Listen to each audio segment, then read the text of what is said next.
स्वामी जी, मेरा ये अंतिम प्रश्न यह है हाँ जी कि आपने भी कई बार बता चुका है, हमने भी कई और सब कुछ सुन चुके हैं और थोड़ा सा जानते भी हैं, जो हम कर्म पिछले जन्म में किए हैं ठीक है, वहाँ हम भोग रहे हैं। हाँ अच्छा किए हैं तो बुरा किए तो भोग रहे हैं। जब मेरा कर्म पिछले जन्म का समाप्त हो जाएगा तो हमारी जीवन यात्रा से खत्म हो जाएगी। ठीक है, तो हम यहाँ कर क्या रहे हैं, ये मैं कर क्या रहा हूँ? हम मारा जा रहा हूँ, तो फिर जन्म मारा गया। दशरथ जी को ऐसा कर मिला तो फिर जन्म कर मिला। हम यहाँ पर कर क्या रहे हैं? ये देखो, इसका नाम ही है कर्म भूमि, है ना, जिसे हम मृत्यु लोक कहते हैं। इसे कर्म भूमि भी कहा जाता है। कुल मिला के हमने जो पिछले जन्म में किया, अच्छा या बुरा, वो तो हम आज पा रहे हैं। इसीलिए आज आपने देखा होगा सबकी स्थितियां अलग अलग है। कोई अमीर है, कोई गरीब है, कोई दो दो रोटी को मोहताज है, कोई 56 भोग खा रहा है। तो ये क्यों हो रहा है? ये पिछले जन्म में आपने जो किया था। एक आदमी चावल ही चावल खा रहा है, तो किसी ने कहा रोटी भी तो खा। बोले चावल की खेती अभी हुई है, सो घर में चावल है, चावल खा रहा हूँ। गेहूँ बो दिया है, जब गेहूँ कटेगा तो रोटियाँ खाऊंगा। तो जो कल किया था वो आज पा रहे हैं, जो आज करेंगे वो आगे पाएंगे। को ना काहू को सुख दुख कर दाता, निज कृत कर्म भोग सब भ्राता। ये लक्ष्मण जी कह रहे हैं। कोई व्यक्ति किसी को जरा सा सुख नहीं देता, जरा सा दुख नहीं देता। प्रत्येक व्यक्ति अपने किए कर्मों का फल भोगता है। यहाँ तक कि राम जी को भी अपने कर्मों के कारण राम बन के आना पड़ा, सीता के पीछे घूमना पड़ा। सीता सीता नारद जी ने श्राप दिया था, उस श्राप के कारण राम जी को आना पड़ा और सीता की खोज करनी पड़ी। और हनुमान जी का भी सहारा लेना पड़ा, क्योंकि श्राप था। सीता माँ को भी वनवास हुआ इसलिए कि उनको भी श्राप था। एक तोती ने श्राप दिया। पद्म पुराण में कथा है कि सीता जी ने एक तोती को पिंजरे में बंद कर लिया, तो तोती तड़प तड़प के मर गई। चूंकि वो गर्भवती थी, कहा था छोड़ दो। सीता जी ने कहा तुम अच्छी कथा सुनाती हो, सुनाती रहो। तड़प तड़प के मर गई। तोते ने श्राप दे दिया, बद्दुआएं कि जाओ, जैसे हमारी पत्नी को गर्भ अवस्था में आपने हमसे दूर किया, जब आप गर्भवती होंगी तो आपके पति दूर कर देंगे। ये घटना पद्म पुराण में लिखी है। तो सीता जी को भी कर्मों का फल भोगना पड़ा। जो पिछला किया था आज मिल गया। तो कुछ कर्म ऐसे होते हैं जो आज के आज ही हमें मिल जाते हैं हाथों हाथ, कुछ पिछले जन्म का आज, आज का कल। अब आप कहेंगे तो ये चक्कर चलता रहेगा। हाँ, कब तक चलेगा? कब तक? कबीरदास जी कह रहे हैं, चलती चक्की देख कर दिया कबीरा रोए, दो पाटन के बीच में साबुत बचा न कोई। पुनरपि, आद्य शंकराचार्य जी कह रहे हैं, पुनरपि जननम पुनरपि मरणम पुनरपि जननी जठरे शयनम। ये जन्म मृत्यु चल रहा, सब पिस रहे हैं। बोले कैसे बचेगा? बोले भज गोविंदम गोविंदम भज मूढ़मते। यदि कोई भगवान की शरण में चला गया तो वो जन्म और मृत्यु के चक्कर से बच जाएगा। हम कर क्या रहे हैं? आपने सीता जी का उदाहरण दे दिया। ठीक है, सीता जी ने ऐसा गलत काम किया, उनको भोगना पड़ा। ठीक है, गलत काम किया, उनको भोगना पड़ा। ठीक है। हम जो है, आप यहाँ हम कर क्या रहे हैं? हम अपने पिछले जन्म के कर्मों को भोग रहे हैं। हाँ, भोग रहे हैं। हाँ, तो फिर मैं कर क्या रहा हूँ? भोग रहे हैं, भोग तो रहे हैं। अब अच्छा जो आज करेंगे वो आगे आपको मिल जाएगा, बुरा करेंगे वो भी आगे मिलेगा। और यदि समर्पण भगवान के चरणों में अपना पाप पुण्य, प्रभु मैं आपका हूँ, मैं आपको कभी भूलूं नहीं, यदि अपने आप को उठा के भगवान के चरणों में समर्पित कर देंगे तो पाप पुण्य दोनों से बच के मोक्ष की प्राप्ति हो जाएगी, भगवत धाम मिलेगा। ये सार तत्व है। स्वामी जी, संतुष्टि हमको नहीं हुई।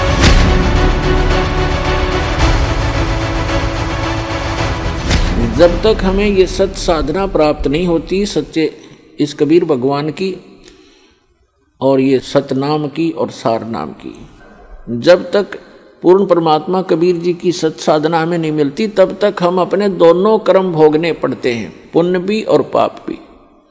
अभी तक आपने विधान सुना होगा कि जैसे कर्म करेगा वैसे फल देगा भगवान। बिल्कुल सही है। आपके जैसे कर्म पूर्व जन्म के हैं, उनसे आपकी एक जीवन बन गया, किस्मत बना दी। आपके जो संचित कर्मों में से कुछ पुण्य ले लिए, कुछ पाप ले लिए, उस एवरेज से जिसके पुण्य घने हैं और पाप कम हैं, तो उसके पुण्य उसी रेशों से अधिक जीवन में आपको प्राप्त हैं, और पुण्य भी उसी आधार से और पाप भी उन्हीं की रेशों से। तो आप जी को दोनों भोगने पड़ेंगे। यहाँ इस प्रारब्ध बोलते हैं इसको, प्रारब्ध यानी जीवन में लिखी हुई किस्मत के जो कर्म हैं, जो संस्कार हैं किस्मत के, उनको प्रारब्ध कर्म बोलते हैं। और प्रारब्ध कर्म को कोई नहीं चेंज कर सकता, ना विष्णु जी कर सकते, ना ब्रह्मा जी कर सकते, ना शिव जी कर सकते, ना ब्रह्म कर सकता, ना परब्रह्म कर सकता। परम अक्षर ब्रह्म कर सकता है। मासा घटे न तिल बधे, विधना लिखे जो लेख, और सच्चा सतगुरु मिटाकर ऊपर मार दे मेघ, यानी फॉरएवर खत्म कर देता है। मासा घटे न तिल बधे, यानी 1 ग्राम भी आपके संस्कार इधर उधर नहीं हो सकते, और ना बढ़ सकते ना कम हो सकते। जो विधाता ने आपके भाग्य में, प्रारब्ध में, किस्मत में लिख दिए, प्रारब्ध माने किस्मत,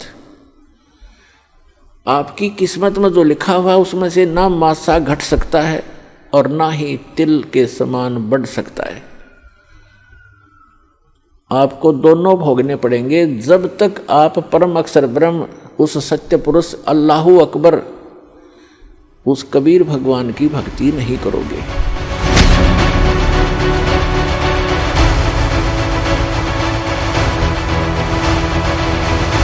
ये केवल नियमित कार्य ही कर सकते हैं, यानी जिसके भाग्य में जो कुछ लिखा है उतना ही दे सकते हैं। दुख है तो दुख ही देंगे, ये उसमें परिवर्तन नहीं कर पाओगे। और सुख है आपके भाग्य में तो उसको भी यदि आप इनकी भक्ति करते हो तो निर्बाध दिला देंगे। लेकिन ये कर्म, आपके कर्म में दुख है तो उसको परिवर्तन नहीं कर सकते, ये किसी भी प्रकार के पाप कर्म दंड का नाश नहीं कर सकते, ना संचित कर्म को नाश कर सकते और न ही ये प्रारब्ध के कर्म का नाश कर सकते। और संचित जो हम कर रहे हैं, जो क्रियावान है, ये भी उसको नहीं बदल सकते। जैसे महाभारत का युद्ध हुआ, श्री कृष्ण जी ने बहुत कोशिश की, यानी विष्णु जी ने, कि ये युद्ध ना हो। उनकी 100 प्रयत्न करने पर भी युद्ध होकर ही रहा। तो जो क्रियावान कर्म थे वह भी ना बचे, उनको भी नहीं चेंज कर सके। कितना अनर्थ हुआ, करोड़ों व्यक्ति मारे गए, वो सारा पाप पांडवों के सिर पर रखा गया। और प्रारब्ध के कर्म को ये अपना भी नहीं काट सकते। प्रारब्ध तो दूसरों का नहीं कैसे काटेंगे। जैसे श्री राम रूप में श्री रामचंद्र जी ने सुग्रीव के भाई बाली को मारा था, धोखा देकर वृक्ष की ओट लेकर तीर मारा था, उसका भी बदला देना पड़ा, वो भी कर्म दंड भोगना पड़ा। उसके प्रारब्ध में लिखा गया वो कर्म श्री कृष्ण रूप में। जो बाली वाली आत्मा थी वो तो एक शिकारी बना, और श्री राम वाली आत्मा श्री कृष्ण बने। और श्री कृष्ण जी का वध विषाक्त तीर, यानी जहर से बुझे हुए तीर मार कर उस एक शिकारी ने उनका वध किया। तो उनका अपना भी कर्म भोगना पड़ा उन भगवानों को, जिनकी हम गुण गाया करते थे, जिनको सर्वशक्तिमान बताया करते थे, तो वो भी सर्वशक्तिमान नहीं पाए, ये अविनाशी भी नहीं पाए, क्योंकि इनकी जन्म मृत्यु होती है। इनके पिता कौन है? इनके पिता काल रूपी ब्रह्म है। पुण्यात्माओं, सत्संग के अंदर परमात्मा की याद दिलाई जाती है, आत्मा और परमात्मा की सतिथि बताई जाती है, कौन से कर्म अच्छे हैं कौन से बुरे हैं ये याद दिलाई जाती है।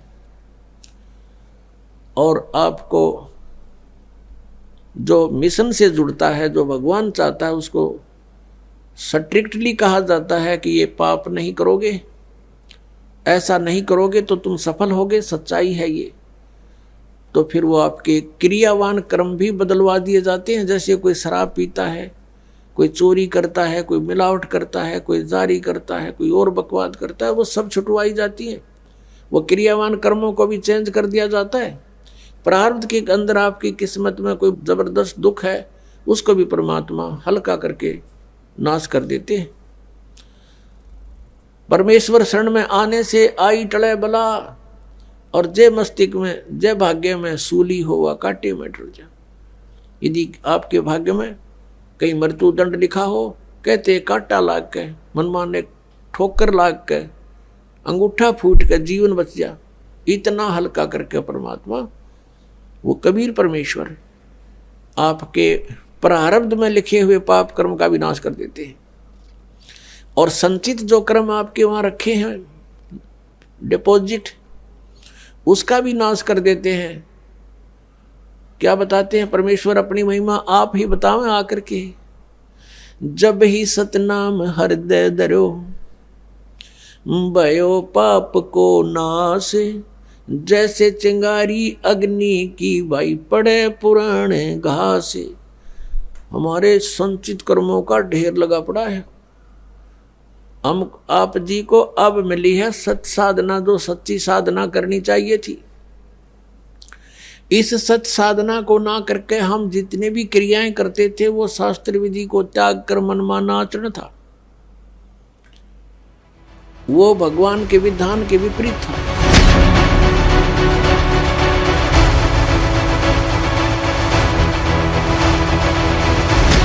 अब जैसे आप जी का मनुष्य जीवन है, मनुष्य जीवन में किसी ने पुण्य भक्ति की, पुण्य के साथ यहाँ पाप भी साथ डिपॉजिट होते हैं। पुण्य कम बनते हैं, पाप ज्यादा बनते हैं। ये ऐसे अक्षेत्र में आप रह रहे हो। जैसे आप जी यहाँ ऐसा स्थान है, जैसे एक कोई फील्ड होता है, खेत है, और उसमें कुछ भी ना जो है, ना उसकी गुडाई करो, ना उसको संवारो, उसमें अपने आप घास फूस अड़ंगा कुबाड़ इतना उग जाएगा, दिखे नहीं धरती। और उसमें हमने खाने योग्य अपना अन्न प्राप्त करने के लिए, कनक बीजने के लिए, उसमें कितनी मेहनत करनी पड़े है। पहले तो अड़ंगा काटना, फिर उसको हल या ट्रैक्टर से गुड़ाई करनी, जो उसको बाना, और फिर उसमें खर्चा लग गया, मेहनत और परिश्रम लग गया। और फिर उसमें खाद बीज डाला, वो भी पैसे से, खाद डाला वो भी बोल, फिर सिंचाई करी, उसका भी टैक्स, यानी इतना कुछ खर्चा करके जब वो 2 दाने प्राप्त हुए, और वो घास आप पर जाम गया, उसमें डंगा जिसकी कति आवश्यकता नहीं थी। तो ये ऐसा क्षेत्र है जहां हम रह रहे हैं। परमात्मा कहते हैं, पृथ्वी ऊपर पग जो धारे, और करोड़ जीव एक दिन में मारे। अरी भांति पृथ्वी के रंगा, अंत कोट जीव उड़े पतंगा। जो चौका तुम देवो नेता, सत्य ब्राह्मण की है हत्या। ब्राह्मण सेंस हत्या जो हुई, जल स्नान कर तो सोई। खान पान में दमन प्राणी, और कैसे पाओ तुम मोक्ष निशानी। कि एक तरफ तुम पुण्य कर रहे हो, इसके पैरेलल आपके पाप भी हो रहे हैं, और आप जी को दोनों का ही भोग प्राप्त होगा। आपके पुण्य अलग से लिखे जाते हैं और पाप अलग से लिखे जाते हैं। आप पुण्य के आधार से स्वर्ग गए,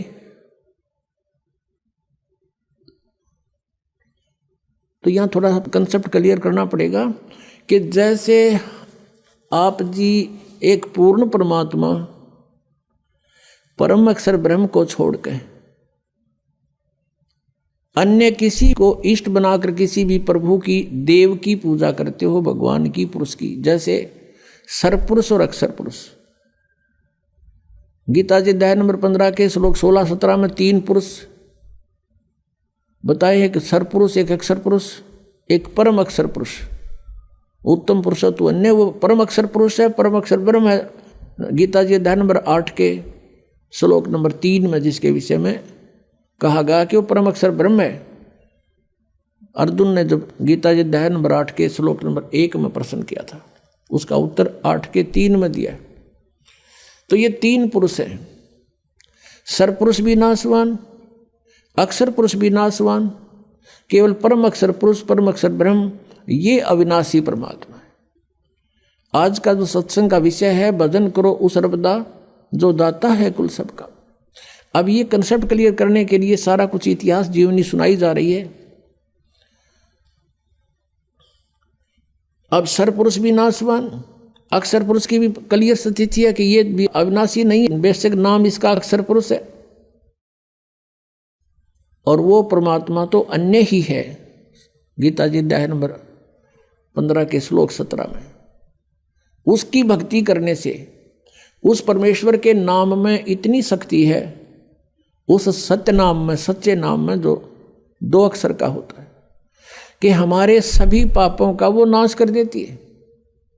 और अन्य भगवान से श्री विष्णु जी, श्री ब्रह्मा जी, श्री शिव जी, और से ब्रह्म सरपुरुष और अक्षर पुरुष, ब्रह्म और ये परब्रह्म कहते हैं अक्षर पुरुष को, इनकी भक्ति से पाप नाश नहीं हो सकते। वर्क डन सभी को मिलेगा, जो किया है वो फल अवश्य प्राप्त होगा, पाप भी मिलेगा, पुण्य भी मिलेगा। इसलिए उन भगवानों की भक्ति से जीव सुखी नहीं हो सकता, क्योंकि अगर पुण्य के कारण कहीं स्वर्ग में 2 घंटे रुक आए तो बाकी 20 घंटे उन पापों को भोगना पड़ेगा। इतने अत्यधिक पाप बनते हैं। पुण्य तो करने से बनते हैं और पाप अपने आप बनते हैं। यहाँ पर अब प्रसंग क्या है, अब कारण क्या है कि जैसे किसी ने लाइसेंस बनवा रखा है, ड्राइविंग लाइसेंस यानी गाड़ी चालक का लाइसेंस बनवा रखा है, सर्टिफिकेट, तो वो गाड़ी चलाता है, यदि उससे दुर्घटना हो जाती है तो वो 90% बरी है कि भी ये ट्रेंड आदमी है, ये अनजान नहीं था, इत्तेफाक से दुर्घटना होगी, किसी दूसरे की भी गलती से हो सकती है। तो इसलिए इसको निर्दोष साबित कर दिया जाता है। और जिसके पास लाइसेंस है, नहीं गाड़ी चला रहा है, उससे दुर्घटना हो जाती है तो सीधा अंदर जेल में होता है वो, उसका कोई विकल्प नहीं।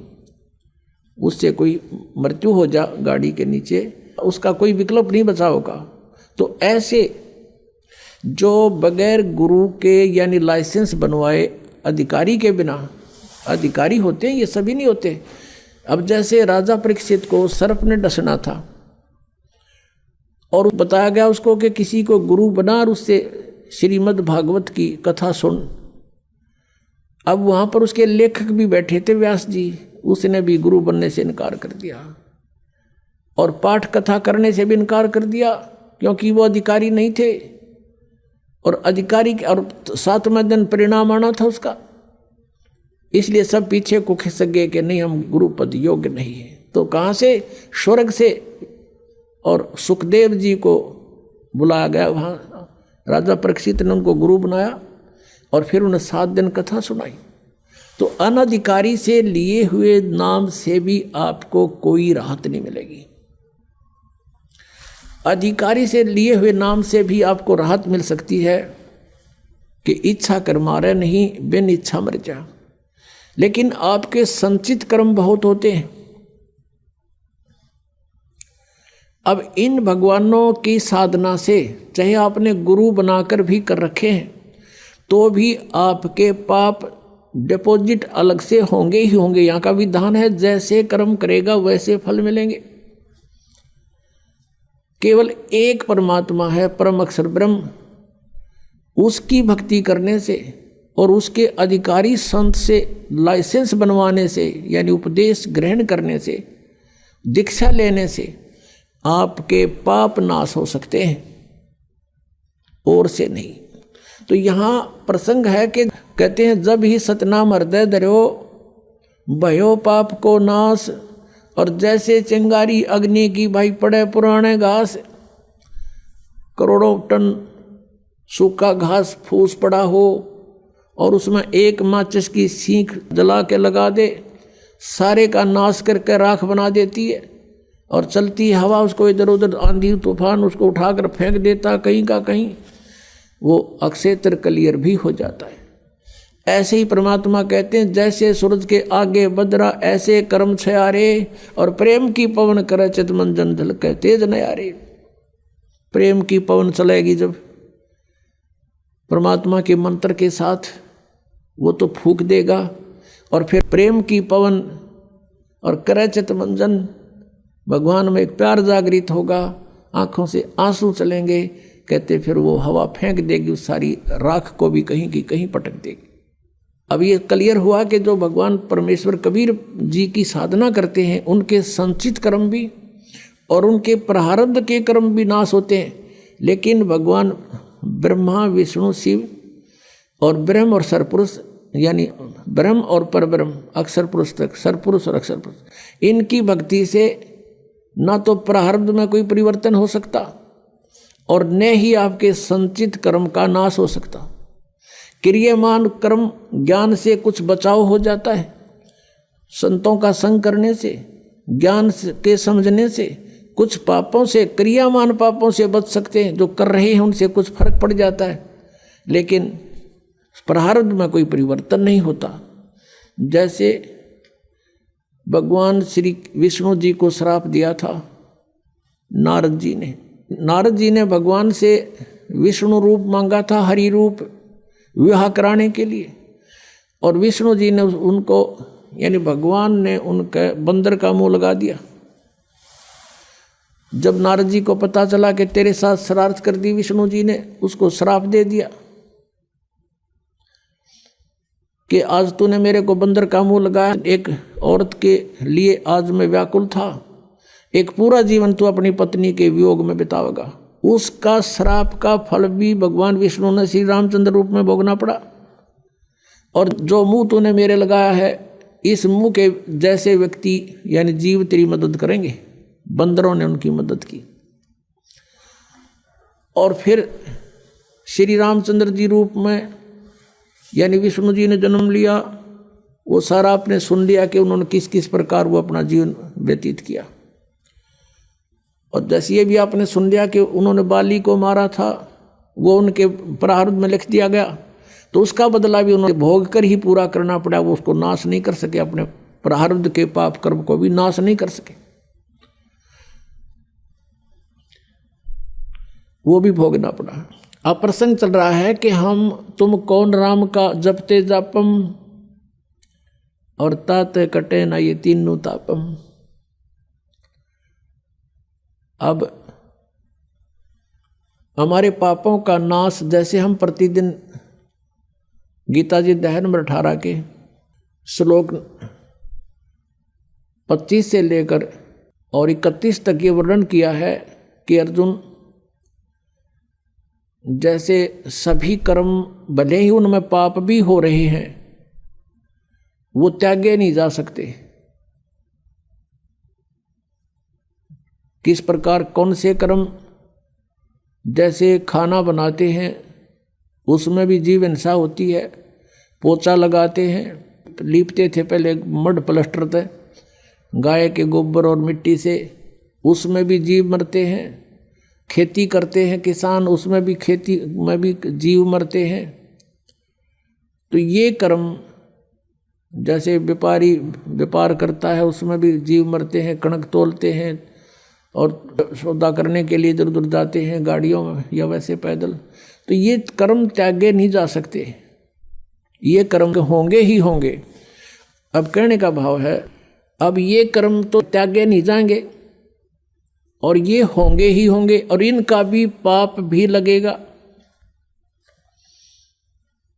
लेकिन जब हम पूर्ण परमात्मा से वो लाइसेंस बनवा लेंगे, यानी पूर्ण परमात्मा की शरण में, और उसके प्रतिनिधि से ड्राइविंग लाइसेंस अर्थात दीक्षा प्राप्त कर लेंगे, उसके बाद इन कर्मों का फल आपको भोगना नहीं पड़ेगा।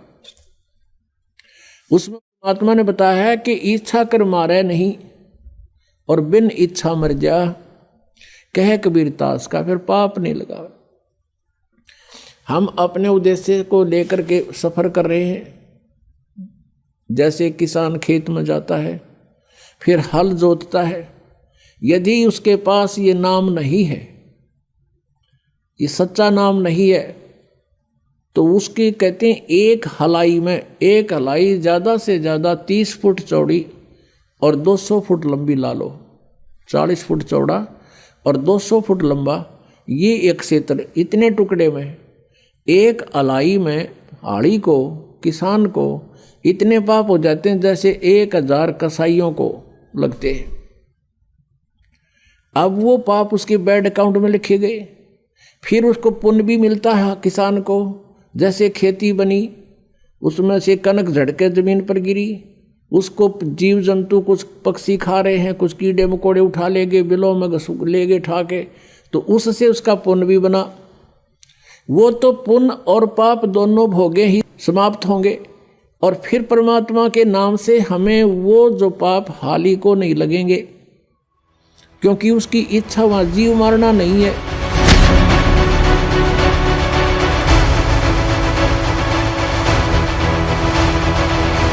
इन आत्माओं, वेद जो है भगवान की महिमा का एथेंटिक रिकॉर्ड है, उसमें परमात्मा की महिमा लिखी है, और ये खुद मानते हैं कि जो वेद में लिखा है वो हमें स्वीकार्य है।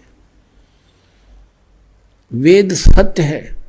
यदि वेद सत्य है तो फिर सत्यार्थ प्रकाश की है, ये तो झूठार्थ प्रकाश है। अब दिखाते हैं आपने वेद में क्या लिखा है। अब यजुर्वेद, इसका अनुवाद करता भी मैं ऋषिदानंद है। देख कमाल की बात है, यूं तो भांग पिया करता तो नरी उतरने नहीं देता, ऐसा लगता है। इसकी जीवनी में लिखा है भांग पीता था, दिखाएंगे आपको कभी। अब ये कहाँ से प्रकाशित है?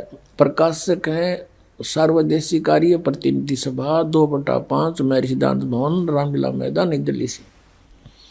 महर्षि दयानंद सरस्वती द्वारा इसका अनुवाद किया गया। मुद्रक हैं Prince offset printers, 1510, Pataudi house, Daryaganj, नई दिल्ली से। 241 पृष्ठ पे है। 8वां अध्याय यजुर्वेद भाषा भाष्य। ये 13वां मंत्र है, 13वां। इसमें क्या लिखा है?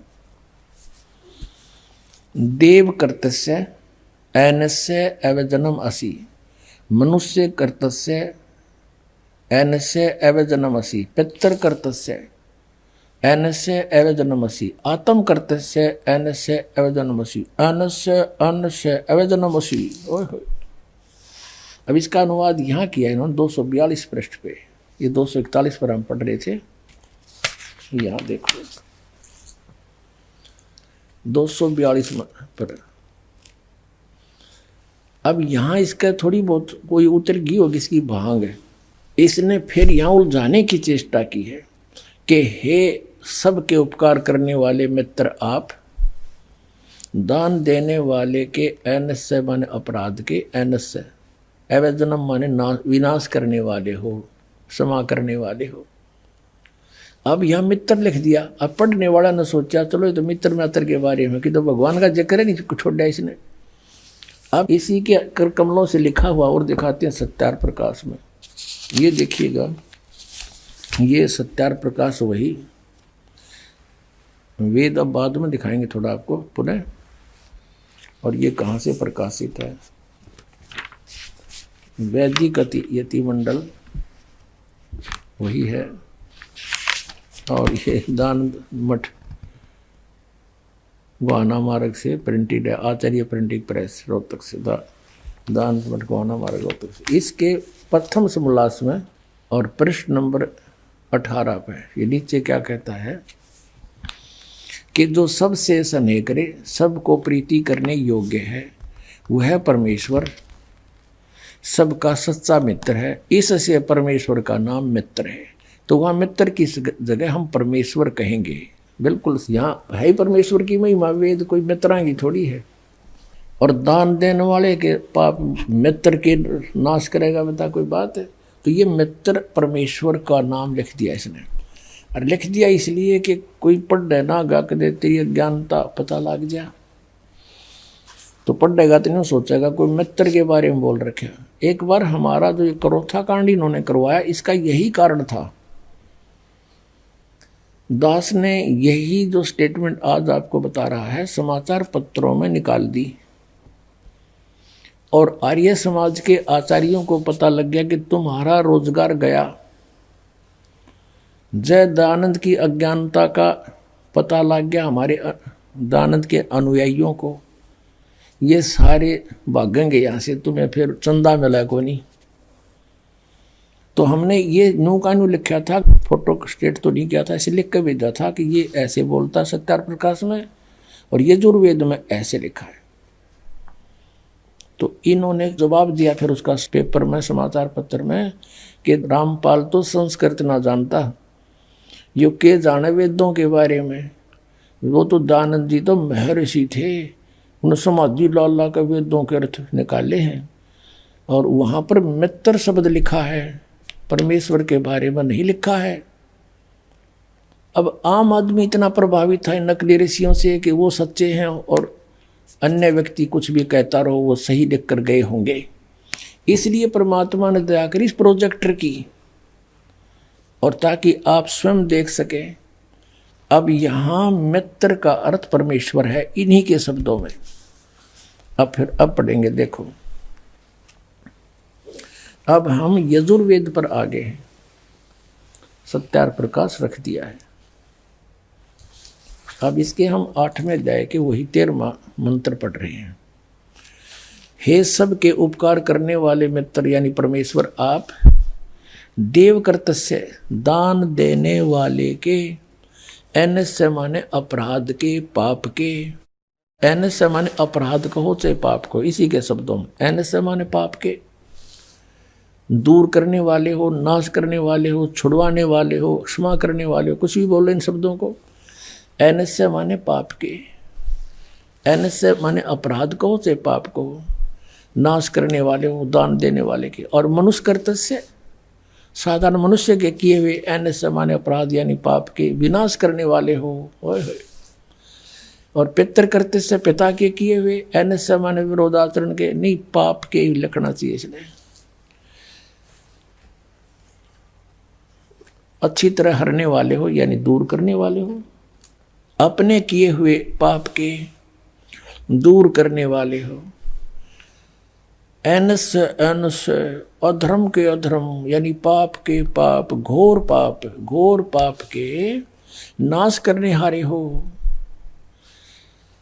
विद्वान यानी जानता हुआ मैं जो कुछ भी अधर्म आचरण किया करता हूँ वह करूँ, अनजान में जो कुछ भी किया करता हूँ वह करूँ, उस सब एनस्य माने पाप के दूर करने वाले हो। युद्ध परमात्मा के तनु का है, वेद ज्ञानदा था कि वो परम अक्षर ब्रह्म है, वो घोर पाप का विनाश कर देता है, घोर पाप के, और जो कुछ भी करता हूँ या करूँ उसको भी पाप नाश कर देता है। और ये कहते हैं पाप नाश भगवान नहीं कर सकता। तो अब क्या सिद्ध हुआ कि वेद ज्ञान सच्चा है, इसको सभी मानते, और वेदों में परमात्मा की महिमा है, परमात्मा की जो गुण लिखे हैं वेदों में, और इसके विपरीत जिसका अपना अनुभव कुछ भी है वह वेद विरुद्ध है, वो झूठा है। तो कहा है कि कोटों में दे कोई नहीं रहे झूमक रहा, अरबों में कोई गर्क सुनो रहे झूमक रहा। अरबों में, जैसे एक गांव में अगर 10,000 15,000 व्यक्ति रहते हैं, उसमें 5,000 ग्रुप आओगे। थोड़े बताऊं बल्कि ज्यादा बेसिक हो जा। जैसे किसी के बालक के कोई तकलीफ होगी, पहले तो उसकी सास कहेगी बेटी बाहर लीगा धर दे 100 रुपया, फिर पड़ोसन आवेगी क्या हो गया बेटी अगताई इसका ऐसे ऐसे हो गया, अग भीतर लीगा धर दे 2 रुपये। एक और आवेगी इसका नजर हो रही है चौराहे पर मिट्टी ठा के फेंक दे इसके ऊपर गए। चौथी आवेगी गुड़गाम वाली की बोल दे। यानी एक के ऊपर 5 मास्टर हो जाएंगे गुरु। ऐसे ऐसे हर घर में 1-1 2-2 जरूर पाओगा। कोई ब्रह्मा की पूजा बतावे, कोई विष्णु की, कोई शिव की, कोई भैरव की, कोई भूत की, ये बतानी है नरे। और कोई फिर कहे ब्रह्म पूजो वशिष्ठ ऊपर भगवान नहीं, इनकी भी गिनती नहीं। गीता जी अध्याय नंबर 7 के श्लोक नंबर 19 में कहा है कि अर्जुन बहुनाम जन्माना मनते ज्ञानवान माम प्रपते वासुदेव सर्वमिति स महात्मा सुदुर्लभ है। बहुत बहुत जन्मों के अंत के जन्म में कोई मेरी पूजा करता है, ब्रह्म तक पहुंचती है उसकी बुद्धि, ना तो अन्य देवताओं में फंसे रहते हैं। लेकिन ये बताने वाला कि वासुदेव सर्वमिति, वासुदेव यानी वो परमात्मा तत्परम, गीता जी अध्याय नंबर 18 के श्लोक नंबर 62 में कहा कि सर्वभाव से उसकी शरण में जा। कहते ऐसे बताने वाला कोई संत के वही पाप नाशक है, वही पूर्ण मोक्षदायक है, वही सारी सृष्टि का रचने वाला है। कहते ये बताने वाला साधु तो मुश्किल तो मिल जाएगा। तो उसी दृष्टिकोण से गरीबदास जी कह रहे हैं, कोटो मध्य कोई नहीं रह झूमक रहा, अरबों में कोई ग्रक सुनो रह झूमक रहा, तत्व भेद कोई ना कह रह झूमक रहा, ये पैसे ऊपर ना सुनो रह झूमक रहा।